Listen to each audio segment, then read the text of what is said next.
Senator Munson, followed by Senator Galvez. Senator Munson. Well, thank you, Minister, for being here today. So important. 3 quick questions on behalf of my group, the Progressive Group here in the Senate. This one is submitted by Senator Lillian Dick from Saskatchewan, and of course it's about the Indigenous people. There's a budget of $305 million set aside. There's concern because in the H1N1 pandemic, the numbers were so high in comparison to other Canadians. Can you explain how $305 million will be sufficient to provide protection and treatment for COVID-19 in Indigenous communities? And I'll go to my second and third as we have time. You can, okay. Well, thank you. We recognize that the COVID-19 crisis is going to affect literally all of us in terms of how we're living our lives, and perhaps some of us in more dramatic ways based on our situation, based on, for example, people that live on reserve, for example, people that don't have the same access to health care. That's why we put special funding to Indigenous peoples. Of course, the funding that we've put for the entire country is also funding for every Canadian. So that's important for us to consider. Our ability to continue to deal with a public health crisis, which is in the legislation that you're looking at, will allow us to respond to issues as they come forward in a way that's appropriate. It will include the ability for us to deal with challenges facing Indigenous peoples if they emerge. I will tell you that we put $305 million in this right now because we think there's some things we need to do immediately, and to the extent there's additional measures we need to take because of emerging situations that are unable to be predicted at this time, we will move forward and do them. Thank you, Minister. EI benefits. Many Canadians don't have access to a computer, and in many community schools and libraries are closed. How do they apply if there's no way for them to apply online? Where do they go? What do they do? I think there's a desperation there of trying to get these forms in quickly. There's a lot of Canadians who don't have this technology.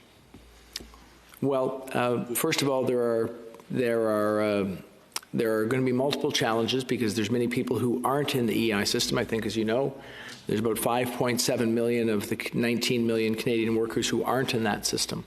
So they in most cases have no familiarity with the system at all. It's why we're putting up a very simplified approach, and that is critically important for people to be able to get the benefits. In the case of them being able to go online, and I acknowledge that not everyone will have that capacity, although most Canadians do, they will be able to go online and have a direct deposit. We are working with the banks to increase the number of people who have that direct deposit capability. Currently, it's about 70% of Canadians through the CRA system that have direct deposit. We are looking at how we can increase that 70% right now, and the banks are working on it. For those that don't have access to online facilities, we acknowledge that there's a bigger challenge. So we are moving significant numbers of people from the work they've been doing into the work that they're going to need to do in call centers. We stood up very rapidly a call center at CRA. In the EI system, we're moving, I think, about 1,300 people onto this function. And then, of course, in the CRA system, we have a significant number of people who can respond because we have deferred the tax administration. So there's another 1,000 people or so. So that is the current, as of yesterday, numbers. We are certainly going to have to be nimble and respond to this as we see calls come in that are likely to be more significant in numbers than ever before. Thank you. Credit card debt. Will the government coordinate with major credit card companies and banks to offer relief via payment or interest rates to their customers during this unprecedented time? Well, credit card debt is actually debt from the banks. And we have been working with the banks to look at how they can help people during this time. Importantly, we have got the banks to agree on ideas like the ability to skip a payment on their credit card debt.